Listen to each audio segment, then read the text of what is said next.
Welcome to the next chapter of EVERNIGHT by Ross Mackenzie.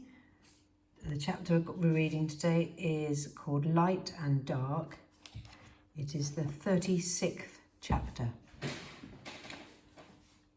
The High Witch took the lead, ripping through the air at the tip of the golden arrow. The council had already passed over the northern tip of the Silver Kingdom, seen the blinking lamplight of King's Haven. Then they had moved southeast over the Pewter Sea, looking down upon a great fleet of near-invisible black ships bound, no doubt, for the Silver Kingdom's capital, carrying hordes of the Painted. At last they reached the midnight lands, desert and forest and mountains streaking below, until a mass loomed on the horizon, a swirling, shifting column of unimaginably huge serpentine tendrils.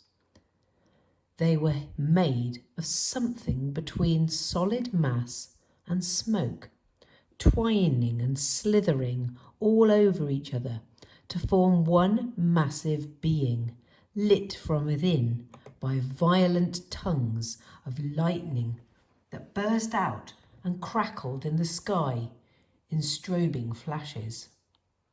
Leora Twig, the High Witch, looked at the EVERNIGHT and knew that it was something from another time, from a place that would tear apart her mind if she tried to comprehend it.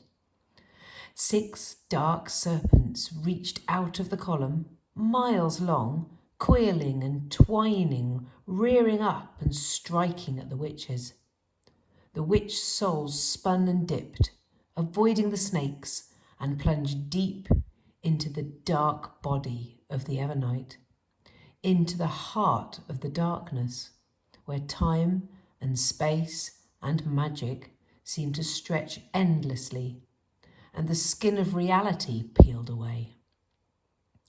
The snakes writhed and snapped, and thunder crashed, and lightning lit up the inside of the night demon. The witches tore back out into the world and circled for another attack. More black snake branches shot from the EVERNIGHT, entwining and knotting, lashing out. This time they caught one of the witches, Emmett Feather, biting down, injecting his soul with darkness and fear and evil, and the great beating wings of the soul became limp. Emmett Feather fell from the sky, down and down, and as his soul hit the Pewter Sea, it scattered to nothingness. Still the witches swooped. Again and again they came back, and the sky crackled, lightning and thunderclaps, as the darkness fought the light. One by one the witch souls fell. Each attack brought a greater number of serpents, until the heavens were crawling with them, and after a while Leora's comrades had all fallen, and she was alone in the sky to face the evil. She spread her wings wide, climbed and climbed and climbed, so high the world curved beneath her. Then, with a spin, she tucked her wings to her side and began her dive. Surely nothing in the world had ever travelled at such a speed. The very air around her burned as she dived. Between the snapping jaws of the great snake she went, twisting and swooping, an arrow made of light. Leora's soul plunged into the living darkness with such force that the world shook. A long moment later, she came bursting back out of the ragged silk blackness and began to climb once more. One of the black slashing tendrils caught her with a glancing blow, sending her spinning. The rest were on her in moments, biting, coiling, stabbing. She fought through, feeling the darkness, the evil, damaging her soul in a way she never imagined.